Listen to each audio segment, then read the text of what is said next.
नमस्कार। झारखंड की सुप्रसिद्ध कवित्री और आलोचक डॉक्टर सावित्री बड़ाई के संपादन में 2023 में अनुज्ञा बुक्स से प्रकाशित नवीनतम पुस्तक है आदिवासी देशज संवाद। आदिवासी समुदाय उत्सव धर्मिता के लिए जाना जाता है। इसके साथ ही साथ संवाद धर्मिता भी इसकी पहचान है। इस पुस्तक में आदिवासी मुद्दों पर लिखने वाले, चिंतन करने वाले आदिवासी और गैर आदिवासी लेखकों के साक्षात्कार को शामिल किया गया है। अपने लेखन और साहित्यिक सांस्कृतिक गतिविधियों के जरिए ये लेखक पाठकों से निरंतर संवाद जारी रखते हैं। इस पुस्तक को सावित्री जी ने उन सभी पुरखे आदिवासी आंदोलनकारियों को समर्पित किया है जो आदिवासी समुदायों के हक अधिकार के लिए सत्ता से निरंतर संघर्ष और संवाद करते रहे हैं। आदिवासी देशज लेखक, विचारक, चिंतक इस पुस्तक में इसलिए शामिल किए गए हैं कि वर्तमान और आने वाली पीढ़ी समकालीन और प्रसिद्ध लेखकों के रचनाकर्म, चिंतन, साहित्यिक अवदानों से परिचित हों। साथ ही लेखकों के जीवन और उनकी चुनौतियों से परिचित हों।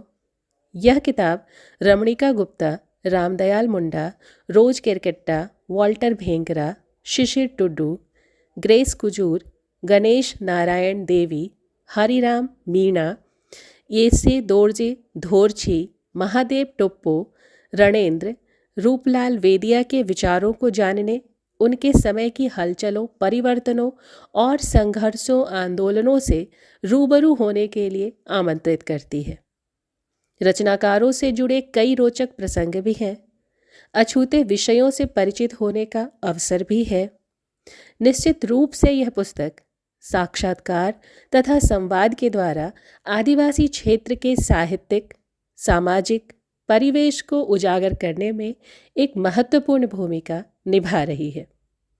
आदिवासी साहित्य के बहुपठित एवं प्रतिबद्ध रचनाकारों, चिंतकों से आदिवासी देशज संवाद के जरिए यह पुस्तक 12 रचनाकारों को, जो कवि भी हैं, चिंतक भी हैं, लेखक भी हैं, से हमें जोड़ती है। पाठक समझ सकता है कि यह पुस्तक आदिवासी साहित्य इंसानियत के साथ संपूर्ण समष्टि को बचाने की बात करती है। पुस्तक में सबसे लंबा साक्षात्कार झारखंड के सुप्रसिद्ध कवि, लेखक, चिंतक महादेव टोप्पो का है। आज के दिन में साहित्य अकादमी के सदस्य के रूप में चयनित महादेव टोप्पो हिंदी के वरिष्ठ आदिवासी कवि हैं। जंगल पहाड़ के पाठ इनका बहुचर्चित काव्य संग्रह है। उनके आलेखों का संग्रह सभ्यों के बीच आदिवासी 2018 में प्रकाशित हुआ था। वह कहते हैं कि मेरा महादेव टोप्पो होना मेरे रचना प्रकाशन में बड़ी बाधा बनता दिख रहा था, क्योंकि शहर से प्रकाशित एक साप्ताहिक के उपसंपादक ने मेरे लेख की तारीफ तो की, लेकिन कहा कि टोप्पो के बदले कुछ और लिखो, यानी कुमार प्रसाद जैसा कुछ लिखो। मैंने मना किया और तब निश्चय किया कि छपना है तो अपने इसी नाम से छपूंगा। संभवतः इसी जिद के कारण मेरा पहला लेख धर्मयुग में अपने नाम से छप सका। यह लेख धर्मयुग के आदिवासी असंतोष विशेषांक में छपा था। मुख्य धारा तथा सभ्य कहलाते अधिकांश लोगों के लिए हम आज भी जंगली, अशिक्षित, असभ्य, मंदबुद्धि, अनैतिक, अधार्मिक, पियक्कड़, कमजोर, पराजित तथा रिजर्व कोटे के ही आदिवासी आदमी हैं। हमें आदमी कब मानेंगे? कई लोग हमारे जल, जंगल, जमीन, इतिहास, भाषा, संस्कृति हमसे छीनते रहे हैं। इस मुद्दे की गंभीरता को समाज समझे, क्योंकि अंततः नुकसान समस्त मानव जाति का होगा। आदिवासी साहित्य के माध्यम से दुनिया ने पूंजी, विकास, सभ्यता, शिक्षा, तकनीक, मनुष्य, धरती, प्रकृति के अंतर संबंधों को समझने के लिए एक नई दृष्टि पाई है। वह अब हर भावी खतरों को बारीकी से और स्पष्ट रूप से देख पा रहा है। रणेंद्र जी हिंदी के चर्चित कथाकार हैं। उनके प्रारंभिक 2 उपन्यास ग्लोबल गांव का देवता और गायब होता देश प्रशंसित और चर्चित हो चुके हैं। हिंदी में रणेंद्र जी को पहली बार ग्लोबल गांव का देवता के उपन्यासकार के रूप में प्रसिद्धि और लोकप्रियता हासिल हुई। ग्लोबल गांव का देवता उपन्यास में रणेंद्र जी ने असुर आदिवासी समुदाय के अस्तित्व, अस्मिता की रक्षा के लिए लंबे संघर्ष और निरंतर मिटते जाने की प्रक्रिया का संवेदनशील चित्रण किया है। गायब होता देश विकास के नाम पर शोषण की पीड़ा का महाआख्यान है। वह कहते हैं कि राज्य प्रशासनिक सेवा के सदस्य होने का लाभ यह मिला कि पोस्टिंग प्रखंड स्तर की रही और काम ग्राम या टोला स्तर पर करने का सौभाग्य मिला। स्वाभाविक है कि शहर के मध्यम वर्गीय संस्कार चेतना को प्रारंभ में बहुत ही शॉकिंग अनुभव मिले। वहाँ के गांव टोलों में पददलित और श्रमशील समाज की विषमता भरी जिंदगी किसी भी पुस्तक में वर्णित यथार्थ से ज्यादा भयावह थी। उसके बाद सजा के तौर पर जंगल के इलाके में जो दूसरी पोस्टिंग हुई, वहाँ एकदम दूसरे छोर पर खड़ा अनुभव संसार एक नए सुखद झटके देने के लिए खड़ा था। जाति और वर्ण व्यवस्था से सर्वथा मुक्त समतावादी आदिवासी समुदाय को देखने, समझने, घुलने मिलने का शुभ अवसर मिला। ग्लोबल गांव के देवता उपन्यास में मैंने स्पष्ट किया है कि विजेताओं की नज़र में हारे हुए और विजित समुदाय में ही सारे दोष होते हैं। सारी बुराइयां उन्हीं में होती है। अधर्मी एवं अत्याचारी वे ही होते हैं, अतः उन्हें दानव, राक्षस, असुर कुछ भी कहा जा सकता है। मुक्तिबोध की कविता अंधेरे में से निकलकर डोमाजी उस्ताद का जुलूस अब भरी दोपहरी में राजपथों पर सीना ताने चला जा रहा है। अब किसी को छुपने छुपाने, शर्माने, नजरें चुराने, पर्देदारी की ज़रूरत नहीं रह गई है। कहने वाले कह सकते हैं कि ऐसा विकट समय हमेशा रहा है, किंतु हमारी पीढ़ी पहचान की राजनीति का यह नरभक्षी रूप पहली बार देख रही है। अब यह हत्यारी परिस्थितियां, रक्त रंजित परिवेश, डोमाजी उस्ताद भरी दोपहरिया में उन नंगों का जुलस और सड़कों पर फैले ताजे खून जब आपकी छाती पर पसलियों को तोड़ने का दबाव बनाएंगे और सांसें लेना भी मुश्किल कर देंगे, मजबूरन आपको लिखना ही पड़ेगा और लिखना ही चाहिए।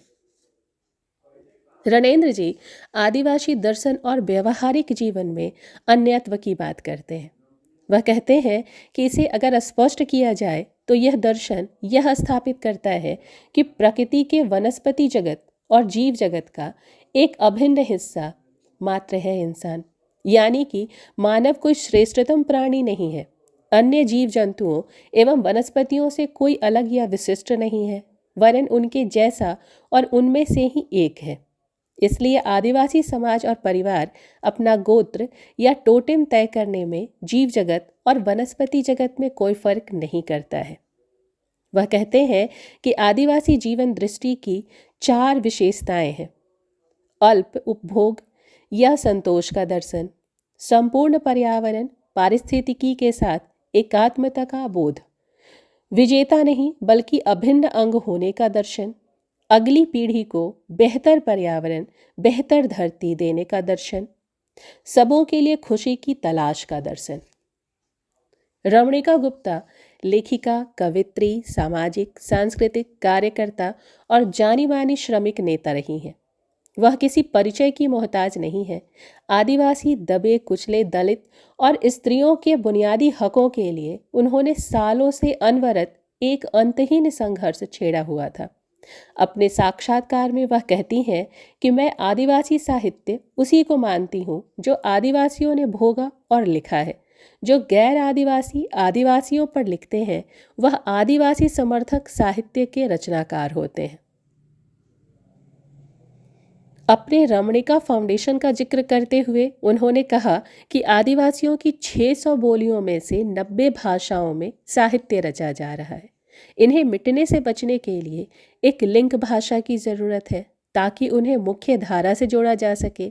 रमणिका फाउंडेशन अनुवाद के माध्यम से इन भाषाओं को हिंदी से जोड़ रही है ताकि हिंदुस्तान के लोग उन्हें जाने, पहचाने और उनके मूल्यों पर जीना सीखें, क्योंकि आंतरिक उपनिवेशवाद का कारोबार या धंधा आदिवासियों के शोषण पर ही फलता फूलता रहा है और अनवरत जारी है। उन्होंने कहा कि आदिवासी को राजनीति में आदिवासी नहीं रहने दिया गया, उसे 5 सितारा परिवेश में रखकर मधुकोड़ा बना दिया गया है।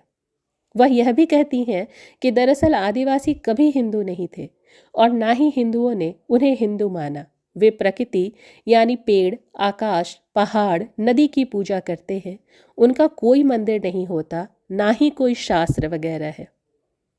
दीकू शब्द के संबंध में रमणिका जी लिखती हैं कि वह शब्द दिक से बना है, जिसका अर्थ है सूदखोर, महाजन, बनिया, जो ज़्यादातर बिहार, पूर्वी यूपी, राजस्थान से झारखंड आते हैं। गैर आदिवासी जो झारखंड के वासी हैं सदान कहलाते हैं। आदिवासियों की संवेदना को व्यक्त करते हुए रमणिका जी अपनी कविता में लिखती हैं, वे बोलते नहीं थे, भूख को रोटी, मार को लाठी, कहना वे जानते नहीं थे। इसीलिए वे लाए जाते रहे, जरूरी सामान की तरह ट्रकों में लाद कर, ट्रेनों में चढ़ाकर माल की तरह, कर्नाटक, पंजाब और हरियाणा। पर वे अब बोलने लगे हैं, वे मांग रहे हैं हिसाब। सड़क बन गई अपनी गांव की नदी का। पद्मश्री रामदयाल मुंडा झारखंड के प्रभावी वक्ता, कवि, चिंतक, झारखंड आंदोलन को बौद्धिक और सांस्कृतिक दिशा देने वाले सांस्कृतिक अगुआ माने जाते हैं। उनके विचारों में झारखंडी संस्कृति के तत्व छऊ, पैका और झूमर में देखे जा सकते हैं। उनका मानना है कि हमारे यहाँ चलना ही नृत्य है, बोलना ही गीत है। वह कहते हैं, गांव से दिल्ली और दिल्ली से वॉशिंगटन जुड़े तभी विश्वग्राम विकसित हो सकता है। कथाकार रोज किरकिट्टा हिंदी की समर्थ कथाकार है। उनकी कहानियों में हिंदी और देशज शब्दों के साथ झारखंड के आदिवासियों, गांवों की बोलियों का सफल प्रयोग हुआ है। वे अपनी कथाओं, लेखों और स्मरणों के जरिए लगातार सृजनशील हैं। हिंदी एवं खड़िया भाषा की वरिष्ठ कथाकार, शिक्षाविद, आंदोलनकारी, मानवाधिकार कर्मी रोज किरकिट्टा का कहना है कि जो अपनी बोली और भाव भंगिमाओं में विशिष्ट हैं, वे ही झारखंडी हैं। जब वे आपस में मिलते हैं तो उनकी जाति या धर्म नहीं, उनकी भाव भंगिमा, व्यवहार के तरीके और भाषा यानी उनकी संस्कृति उन्हें झारखंडी होने की विशिष्टता प्रदान करती है। आदिवासी जीवन मूल्य सामूहिकता, सामुदायिकता, सहजीविता में सह अस्तित्व और समानता के सूत्र ही उनकी ताकत है, जिसके कारण वे अस्तित्व में हैं। इन्हीं की बदौलत उन्होंने अपना क्षेत्र और अपनी सांस्कृतिक आर्थिक पहचान बना रखी है। हिंदी के वरिष्ठ कथाकार, पत्रकार, डॉक्यूमेंट्री फिल्म निर्माता, कवि शिशिर टुडू हिंदी के आदिवासी साहित्य में सुपरिचित नाम है। उनका कहना है कि आदिवासियों के लूटने की कथा का कारण और कारक जो प्राचीन जमाने में थे, लगभग वही रूप बदलकर सामने आ रहे हैं। आप आदिवासियों के विद्रोह का इतिहास देखेंगे तो पाएंगे कि उन्होंने विद्रोह, उलगुलान का प्रयोग अंतिम अस्त्र के रूप में किया। अर्थात मूल रूप से आदिवासी समाज अमन पसंद समाज है। वे अपनों के बीच हिलमिल कर रहना पसंद करते हैं। इसलिए आपने देखा होगा कि अभी भी स्कूल कॉलेजों में वे अलग झुंड बनाकर रहना पसंद करते हैं, यानी उनकी प्रवृत्ति पढ़ने लिखने के क्रम में या बाद में भी कम ही बदलती है। वाल्टर भेंगरा तरुण मूलतः हिंदी में लिखने वाले देश के वरिष्ठ आदिवासी कथाकार हैं। 60 के दशक से कहानी लिखने वाले इस कथाकार ने आदिवासियों की सच्ची और प्रामाणिक तस्वीर प्रस्तुत की है। वह कहते हैं कि आदिवासी समाज का जीवन प्रेममय है। व्यक्ति से, प्रकृति के हर कणों से, नदी, नालों, जंगल, पहाड़ों से सदैव प्यार रहा है। इसलिए उन्हें नष्ट होते देख उसे अपार दुख होता है। आदिवासी समाज में दीकुओं के प्रवेश ने समाज की सोचिता पर गहरा आघात पहुंचाया है। वरिष्ठ कवयित्री ग्रेस कुजूर की हिंदी कविता के क्षेत्र में मौलिक पहचान है। कलम को तीर होने दो और एक और जनी शिकार इनकी सुप्रसिद्ध रचनाएं हैं। वह कहती हैं कि दलित और आदिवासी कविताओं में जीवन का संघर्ष अलग अलग रूपों में दिखाई देता है। दलित समाज ने जीवन में विसंगतियां, प्रताड़ना, छुआछूत, अशिक्षा का जो दंश झेला है, वह उनकी रचनाओं में विस्तृत रूप में देखने को मिलता है। वहीं आदिवासी कविताओं में प्रकृति सहज रूप में उपस्थित होती है। प्रकृति के प्रति अगाध नैसर्गिक प्रेम उमड़ पड़ता है, वहीं दूसरी ओर उनके जमीन जंगल में दूसरों की बेदखली बर्दाश्त नहीं होती। विस्थापन का दर्द उनकी कविताओं में छल छलाता है। गणेश नारायण देवी एक बुद्धिजीवी, साहित्यिक, सिद्धांतकार और भाषा शास्त्री के रूप में अंतर्राष्ट्रीय ख्याति प्राप्त है। वह कहते हैं कि आज विकास का मतलब पृथ्वी को खोदना हो गया है, इसे उलटना पुलटना हो गया है, धातुओं और रसायनों से नए उत्पाद तैयार करना हो गया है। इस समय निजीकरण, लोकतंत्र, वैश्वीकरण और प्रगति ने पूरी दुनिया में वैधता हासिल की है। अब विकास को केवल आर्थिक नज़रिए से देखा जाता है, लेकिन इसे सांस्कृतिक नज़रिए से देखा जाना चाहिए, क्योंकि प्रत्येक गांव, प्रत्येक वसावट विकास को अपनी नज़र से देखती है। मैं यह नहीं कहता कि आदिवासी को विकसित कर दो, बल्कि विकास को आदिवासी की आंख से देखिए। वह विकास को कैसे देखता है, इस पर ध्यान देना चाहिए, जो नहीं हुआ। वरिष्ठ आदिवासी कथाकार, कवि, विचारक, सेवानिवृत्त पुलिस महानिरीक्षक, आदिवासी विषयों के विशेषज्ञ हरिराम मीणा पिछले कई दशकों से लेखन कर रहे हैं। वह कहते हैं कि मैं इस बात से काफ़ी हद तक सहमत हूँ कि चाहे वो स्त्री विमर्श हो, दलित चेतना का सवाल हो, या साहित्य के माध्यम से आदिवासी स्वर का सवाल हो, या और भी अन्य पिछड़ा वर्ग या अल्पसंख्यकों की बात हो, कोई भी घटक, कोई भी समाज तब तक अपनी अस्मिता की लड़ाई लड़ता रहेगा जब तक उसे यह हासिल न हो जाए, और इसके लिए उसको अन्य वर्गों का साथ भी चाहिए होगा। सामाजिक शोषण और आर्थिक शोषण से मुक्ति तभी मिलेगी जब भावनात्मक शोषण खत्म होगा। मौन होठ मुखर हृदय उपन्यास पर साहित्य अकादमी पुरस्कार विजेता एथे दोरजी थोंगची साहित्य जगत का जाना पहचाना नाम है। इनके लिखे सोनाम उपन्यास पर फिल्म बनी है। इनका एक अन्य चर्चित उपन्यास है शव काटने वाला आदमी। एक कहानी है कोनो खेद नाई। इसमें वह कहते हैं कि इस कहानी में मैंने उस प्रथा को दर्शाया जिसमें बेटा अपने पिता की मृत्यु के बाद अपनी सौतेली माँ को अपनी पत्नी के तौर पर रखता है, पत्नी वाला संबंध अपनी सौतेली माँ से बनाता है। उसी तरह सोनाम उपन्यास में ब्रोकिया लोगों में बहुपतिवाद की जो प्रथा है उसका वर्णन है। पाठक नए विषयों को पढ़ना चाहता है।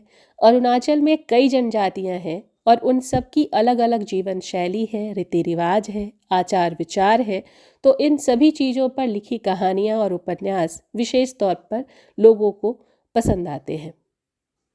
रूपलाल वेदिया ऐसे कथाकार हैं जो मूलतः हिंदी में लिखते हैं। उनकी कहानियाँ हिंदी की कई प्रतिष्ठित पत्रिकाओं में छपी हैं और वह वेदिया समुदाय द्वारा 7-8 सालों से कचनार नाम की एक वार्षिक पत्रिका निकाली जाती है, उसमें सहयोग करते हैं। इसके संपादक हैं देवकी नंदन वेदिया और सुरेंद्र कुमार वेदिया। उन्होंने इसमें भाषा, व्याकरण और वर्तनी की अशुद्धियों की बात की और कहा कि धीरे धीरे लोग भाषा के विस्तार को समझ रहे हैं और एक नए समाज से जुड़ने की कोशिश कर रहे हैं। आदिवासी साहित्य के प्रतिबद्ध इन साहित्यकारों के चिंतनों को संवादों के माध्यम से जो समझाने की कोशिश सावित्री बड़ाइक ने की है, वह यह संपादित पुस्तक इसमें सफल नजर आती है। आदिवासी साहित्य, भाषा, इतिहास, दर्शन को समझने और परिभाषित करने का एक सफल प्रयास इस पुस्तक में हुआ है। आदिवासी देशज संवाद एक साक्षात्कार की किताब है। यह उन आदिवासियों, गैर आदिवासियों, लेखकों को समझाने की कोशिश करती है। उनके चिंतनों के माध्यम से जो संवाद स्थापित किया गया है, वह पाठकों को निरंतर संवाद जारी रखने के लिए तथा आदिवासी सांस्कृतिक साहित्यिक गतिविधियों से जुड़ने के लिए प्रेरित करता है। आदिवासी देशज संवाद से गुजरते हुए पाठक कथाकारों, कवियों, लेखकों, चिंतकों के द्वारा आदिवासी साहित्य, संस्कृति, दर्शन के साथ आदिवासियों के समक्ष आई चुनौतियों को भी बेहतर ढंग से समझा सकता है। ये सभी जो रचनाकार इसमें शामिल हैं, वे अपनी पीढ़ी के रचनाकारों के साथ संवाद करते रहे हैं और एक दूसरे का सम्मान भी करते रहे हैं। यह एक ऐसी पुस्तक है जो पाठकों और शोधार्थियों के लिए एक बहुमूल्य विचार संपन्न पुस्तक के रूप में सामने आई है। इस महत्वपूर्ण पुस्तक के संपादन कार्य के लिए डॉक्टर सावित्री बड़ाइक बेहद प्रशंसा की पात्र हैं। उनका बारंबार धन्यवाद, आभार।